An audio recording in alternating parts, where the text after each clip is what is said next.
Good morning class 7। आज हम शुरू करेंगे चैप्टर हिस्ट्री का पहला, tracing changes through 1000 years. Now ये 1000 ईयर्स मीन्स हम जो है इस चैप्टर में पढ़ेंगे कि हमने 1000 मतलब 750 से 1750 सी में इसके बीच में क्या हुआ, मतलब इतने जो गैप है 750 से 1750 के बीच में क्या क्या हुआ, ये इसमें पूरा जो भी डिफरेंसेस है वो पढ़ेंगे। मतलब बहुत ज़रूरी है कि हमने क्लास 6 में जहाँ पे हमने पढ़ा था, जहाँ तक पढ़ा था वो हमने 750 तक ही पढ़ा था। अब हम क्लास 7 में 750 CE से 1750 CE में क्या क्या चेंजेस हुआ उसके बारे में पढ़ना है। बहुत ज़रूरी है इसके बारे में, तभी हमें समझ में आएगा कि जो चेंजेस हुआ है वो धीरे धीरे ग्रेजुअली कितना सब कुछ चेंजेस हुआ है। इस तरह से हमें उसके बारे में इंटरेस्टिंग भी लगेगा। कोई चीज़ भी अगर आप उसको ध्यान से पढ़ेंगे तब उसको समझ में आएगा, तब वो चीज़ें इंटरेस्टिंग होने लगता है, नहीं तो वो इंटरेस्टिंग नहीं लगेगा, वो बोर हो जाता है। तो इसी तरह से चीज़ों को समझना बहुत ज़रूरी होता है। तो 1000 ईयर्स जो भी चेंजेस आया है इस चैप्टर्स के थ्रू हम आपको बताएंगे। अब यहाँ पे सबसे पहले इस चैप्टर्स के सामने जो है पहला चीज़ आता है वो एक मैप आता है। ये जो मैप है ये इंडिया का मैप है। तो ये जो मैप बनाया गया था 750 के थ्रू, ये एकदम ही उल्टा है, अपसाइड डाउन है। मतलब जो हमारा साउथ एरिया है, देखो साउथ जो है वो कितना छोटा दिखा रहा है यहाँ पर, और जो श्रीलंका है वो नॉर्थ में दिखा रहा है। तो ये गलत है, पूरा का पूरा अपसाइड डाउन है। उस समय जो उनको समझ में आया था इस तरह से उन्होंने बनाया था। और जो भी यहाँ पे लिखा गया है वो लिखा है पर्शियन में, लिखा हुआ है अरबिक लैंग्वेज में लिखा हुआ है, जो वो सब कोई नहीं पढ़ सकता। और ये मैप बनाया किसने था? अल इदरिसी ने। कब बनाया क्या देख लो, कितना पुराना मैप है। हम ये मैप जो है कंपेयर करेंगे 1154, और दूसरा एक और मैप आएगा जो ये बनाया गया है। ये मैप जो है उससे बहुत ही अलग मैप है, ठीक है। तो इन दोनों मैप में कितना अंतर है, वो जो बनाया गया था दूसरा मैप वो था 1720 में। अब इस तरह से दोनों के बीच में इतना डिफरेंसेस है कि यहाँ पर मोस्टली समझ में आ रहा है कि हाँ इंडिया का मैप है और सही से दिख रहा है कि साउथ इंडिया किस तरह से उसमें जो लिखी गई है वो भी समझ में आ रहा है, वो इंग्लिश लैंग्वेज में लिखा गया, मोस्टली सब कुछ क्लियर। उतना जहाँ जो पहला मैप था उसको तो कुछ भी समझ में नहीं आ रहा था, इस तरह से दूसरा मैप में बहुत कुछ समझ में आ रहा, रिजेंबल दिख रहा है, सब कुछ वर्ड्स भी दिख रहे हैं। लेकिन पहला मैप जो था हमारा जिसमें पर्शियन लैंग्वेज है, अरबिक लैंग्वेज में लिखा गया है, साउथ इंडिया जो है वो एकदम ही नॉर्थ की तरह, मतलब जो नॉर्थ है वो साउथ हो गया, जो साउथ है वो नॉर्थ हो गया। तो ये मैप बनाया था कब? 1154 CE में, और दूसरा जो था 1720 में। तो इन दोनों के जो बीच में जो गैप आया है, इस गैप को ही कवर किया है। मतलब इसके बीच में जो चेंजेस आया है, और उस चेंजेस के कारण ही हमें एक अच्छा खासा पूरा जो मैप समझ सकते हैं वो इस तरह से। तो मतलब 600 ईयर्स का जो गैप, इस गैप के कारण जो हमें नॉलेज मिली, जो हमने चेंजेस जो हमने सीखा, उस सीखने के कारण ही हमने ये इंडिया मैप बनाया गया, ठीक है। तो इसी तरह से चीज़ें जो है धीरे धीरे पहले गलत होता है, फिर बाद में धीरे धीरे सुधरती है। तो इसी तरह से ये जो मैप है जिसके अंदर सब कुछ क्लियर है, सब कुछ पता चल रहा है कि कौन सा देश कहाँ पर है, सब कुछ पता चल रहा है। अब यहाँ पर देखा जाए इक्वली इम्पॉर्टेंस क्या बता रहा है, it is a fact that the science of cartography different in 2 periods. अब यहाँ पे जो था साइंस क्यों बोला गया? आर्ट ऑफ साइंस मीन्स हो गए यहाँ पर जिस तरह से उन्होंने मैप बनाया, 2 मैप अलग अलग, पहला था 1154, दूसरा था 1720 का। तो 2 जो अलग अलग पीरियड्स है, और दोनों में ही अलग जो कार्टोग्राफी मतलब जो मैप बनाते हैं, इस तरह से दोनों ही अलग अलग है। पहले में जो डॉक्यूमेंट्स उसको जो प्रूफ मिला उसके अकॉर्डिंग बनाया गया, लेकिन धीरे धीरे जब इतना समय निकलता गया, हिस्टोरियंस जो हिस्ट्री के बारे में पढ़ते हैं उनको पता चलता है डॉक्यूमेंट्स के थ्रू, मैप्स के थ्रू, टेक्स्ट के थ्रू पास्ट के बारे में। और इसी तरह से धीरे धीरे जो बैकग्राउंड्स और जो तैयार हुआ, इसी तरह से वो मैप जो है एक परफेक्ट मैप बन के हमारे सामने आया।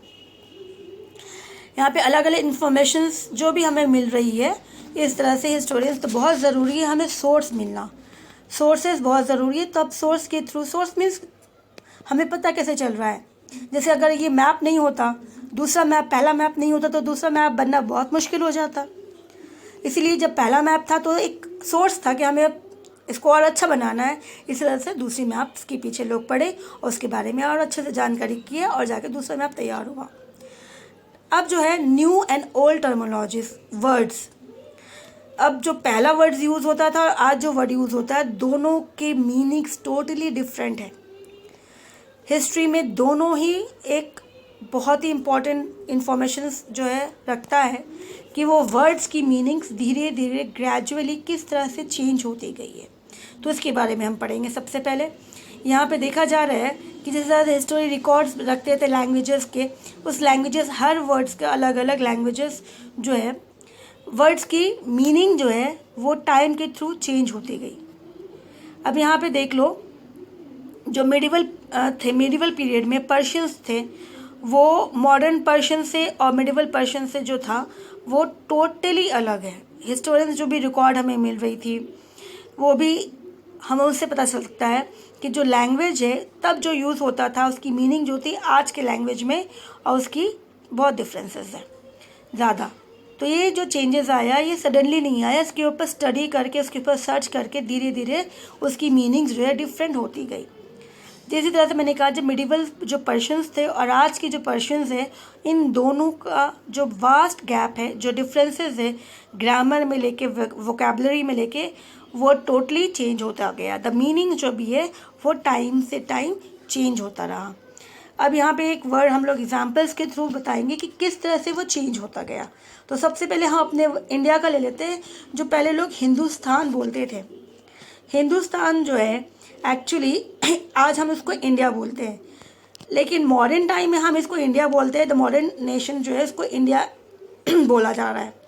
लेकिन 13th सेंचुरीज में अगर हम इसको देखा जाए, मिनाज सिराज जो थे, क्रॉनिकल्स जो इन्होंने हिस्ट्री लिखी थी, जिनको उसके अकॉर्डिंग उन्होंने हिंदुस्तान उसी एरिया को कहा गया था जिस एरिया में आसपास पंजाब, हरियाणा, गंगा, यमुना, इस एरिया के बीच में जो लैंड था उसे कहा गया था, क्योंकि उस एरिया के अंदर वो कंट्रोल करते थे। वही एरिया उनके लिए एक हिंदुस्तान बन के रह गया। हिंदुस्तान का मतलब था सिर्फ उतना ही एरिया जहाँ पे वो रूल कर रहे हैं आसपास के। फिर जैसे ही दिल्ली सल्तनत आए, दिल्ली सल्तनत ने भी धीरे धीरे अपना एरिया एक्सटेंड किया, इंक्लूड किया दोनों तरह से और आसपास के नियर बाय एरिया को। तो इसी तरह से उन्होंने फिर उस वर्ड्स को आगे तक लेके गए जहाँ तक उन्होंने साउथ, बट उसमें भी साउथ इंडिया इंक्लूड नहीं था, but term never included south India. उसमें बस नॉर्थ और मिडिल पोर्शन इंडिया का था, वही था।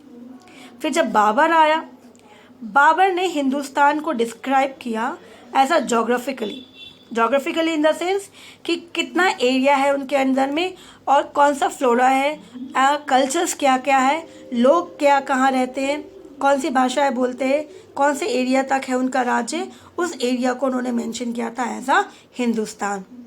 फिर बाद में उसी तरह से आमिर खुसरो ने भी 14th सेंचुरीज में मेंशन किया था द वर्ड हिंद, जहाँ पे उन्होंने इस आइडिया को, इस वर्ड को लिटरली बताया गया था जोग्राफिकली, कल्चरली, जहाँ पे आज हम इंडिया को, इंडिया जो है हम बोलते हैं, हम पॉलिटिकली बोलते हैं इंडिया बहुत बड़ा एरिया है, जहाँ पे आज हम लोग इंडिया को बोलते हैं पॉलिटिकली, जो अलग अलग स्टेट्स है, 28 स्टेट्स है, इस तरह से पूरे एरिया को बुला के हम इंडिया बोलते हैं। लेकिन उस समय वो सिर्फ राज्य था जिस एरिया तक वो रूल करते थे।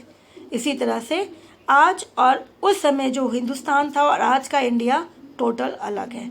आज हम पॉलिटिकली वर्ड यूज़ करते हैं, तब लोग रीजनली और जो रूल करते थे उसके बेस पे वो यूज़ करते थे। तो इसी तरह से हिंदुस्तान का जो वर्ड मीनिंग था वो टोटली चेंज हो गया। तब जोग्राफिकली था, आज हम पॉलिटिकली यूज़ करते हैं। उसी तरह से 13 और 14 सेंचुरीज में इतना सारा चेंजेस हमने देखा ना। हिस्टोरियंस जो हिस्ट्री के बारे में स्टडी करते हैं have to be careful about the term they used, they mean different things in the past. अब इसी तरह से हिस्टोरियंस ने भी वर्ड यूज़ किया अलग अलग तरीके से। जैसे आज हम फॉरेनर्स को पता है कि हम इंडिया है और इंडिया वाले इंडिया के बाहर जाते हैं तो हम फॉरेनर्स हो जाएंगे, या फिर हमारे इंडिया में अगर कोई बाहर कंट्री के हमारे देश में आते हैं तो हम उसको फॉरेनर्स बोलते हैं। लेकिन ऐसा पहले नहीं था। पहले क्या था, इस तरह से वहाँ पर फॉरेनर्स का मतलब होता था कि अगर हम दूसरे गांव से कोई लोग हमारे गांव में आते हैं, हमारे आसपास के एरिया से कोई लोग हमारे देश के ही हैं लेकिन हमारे नेबरिंग हैं, नेबर्स है, तो they are been called as foreigners. ये फॉरेनर्स के थ्रू स्ट्रेंजर्स, जो उनके लिए वो स्ट्रेंजर्स होते थे, तो ये स्ट्रेंजर्स के लिए ये वर्ड यूज़ किया जाता फॉरेनर्स। जो वो उसके सोसाइटी, क्योंकि वो उसके सोसाइटी का नहीं था, वो उसके कल्चर का नहीं था। इसी तरह से लोग हिंदी में उसको परदेश भी बोलते थे, परदेसी है जो अलग देश से आया है, लेकिन एक्चुअली वो उसी देश का ही होता था, पर उनका कल्चर और उनका सोसाइटी अलग होता था। इसी तरह से A city dwellers therefore might have regarded a forest dwellers as a foreigners। मतलब अगर शहर से लोग गाँव गए तो उसके लिए वो परदेसी हो जाता था ना। अब हम देखेंगे historians and their sources. Historians को सोर्सेस कहाँ से मिलता था, वो कहाँ से पता करते थे कि क्या चीज़ किस तरह से चेंजेस होता था। तो बहुत इम्पॉर्टेंट है कि जिस तरह से पीरियड चेंजेस होता गया कि 1100 सेंचुरीज मान लेते 11 सेंचुरीज से आज हम लोग 20 सेंचुरीज 21st सेंचुरीज में आगे इतना ज़्यादा चेंजेस आ रहा है, तो सोर्सेज इंपॉर्टेंट है। तो 7 सेंचुरी से लेके अगर हम 14 सेंचुरीज के अंदर बीच में भी आते हैं या 17 सेंचुरीज के अंदर बीच में आते हैं, तो ये सोर्सेज होता है। सबसे पहले मान लो कि जो आर्कियोलॉजिस्ट होते हैं जिससे वो पता कर सकते थे, फिर इंस्क्राइब जो पत्थरों में लिखा रहता था, इस तरह से वो जो भी नॉलेज मिला, जो लिखी भी मैन्युस्क्रिप्ट मिला उसके थ्रू, उस तरह से वो उनके पास स्टडी करते थे, इन्वेस्टिगेट करते थे उन नेचर्स के बारे में, डिफरेंस रूल के बारे में। उसी तरह से हमें एग्जाम्पल ले लेते गुप्ता पीरियड के अंदर कि गुप्ता पीरियड में रूलर्स कौन थे, इस तरह से हमें उसके बारे में पता चला। In this books we will read about again 1000 years जो है 700 से 1750 सी के बीच में पढ़ेंगे ना। Again we will see some continuities and sources again, कि उस तरह से जो कंटिन्यूटी स्टडीज़ जो वो कंटिन्यू करते गए। शुरुआत किया सबसे पहले वो कॉइन, जैसे मैंने कहा कॉइन, अगर मान लो कोई गुप्ता पीरियड के बारे में हमें पता चला क्योंकि उनकी कॉइन्स आर्कियोलॉजिस्ट जो थे, जो उन्होंने मिट्टी के नीचे, ज़मीन के नीचे से पता खोद के जो मिली चीज़ें, उनको मूर्ति मिली, इंस्क्रिप्शंस मिला जिसके अंदर लिखा गया था, कोई टेक्स्ट बुक्स मिला, तो इसी तरह से इंफॉर्मेशन जो है वो उसके थ्रू वो जोड़ते गए, कनेक्ट करते गए और उसके बारे में उनका मिलता गया informations. Now there are also considerable discontinuities also, क्योंकि कुछ टेक्स्ट ऐसे भी थे जिसके आगे का लिंक कहीं ना कहीं मिल नहीं रहा था। क्यों ऐसा क्या हो गया? क्यों कुछ चीज़ें हैं जो मिल रहा था, तो अभी यहाँ पे देख लेते हैं। जो मिल रहा था बुक्स, उस बुक्स को, उस टेक्स्ट को बहुत ज़रूरी था संभाल के रखना, क्योंकि वो हमारे लिए बहुत इम्पॉर्टेंट था। तो वो कहाँ रखा जाएगा? जैसे अगर क्रॉनिक्स जो लिखते थे, तो वो लिखते थे किसके, जो लेटर है तो कौन लिखेगा? तो किंग, जो रिच पीपल होते थे वो रखते थे क्रॉनिकल्स को, क्योंकि वो अफोर्ड कर सकते थे। जो मर्चेंट्स थे वो रखते थे।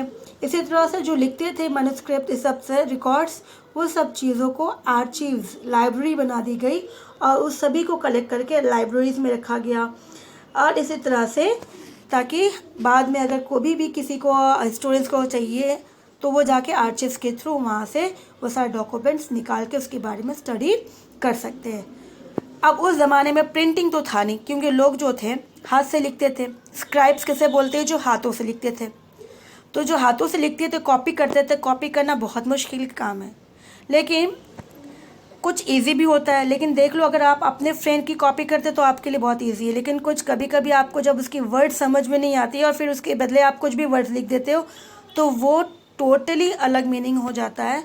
और इसी तरह से यहाँ पर हिस्टोरियंस के साथ भी हुआ, क्रोनिक्स के साथ भी हुआ, क्योंकि जो बुक्स उन्हें मिली, कुछ तो उनको समझ में आ गया। अब ये जो गैप था, मान लो ये 1000, क्योंकि वो उन्होंने एक बुक को कॉपी किया, दूसरे के साथ तीसरे के साथ चौथा, इस तरह से कॉपी करते गए और यहाँ पे मान लो 200 ईयर्स या फिर 2000 ईयर्स, इतना लंबा गैप जो हुआ, लेकिन जो वर्ड उनको समझ में नहीं आया, उन्होंने अपने आप ही डाल दी उसकी मीनिंग्स, और जिससे क्या हो गया, उसका मीनिंग टोटली चेंज हो जाता है। मतलब एक अच्छा खासा जो पहला बुक था जिसके मीनिंग्स था, वो उनको नहीं मिला। तो फिर उस तरह से जो उसको थ्रू उनको जो समझ में आया, तो धीरे धीरे उसकी जो मीनिंग थी, जो मेन कॉपी से अलग हटती गई, और इसी तरह से ये एक बहुत बड़ा डिफ़िकल्टीज बन जाता था।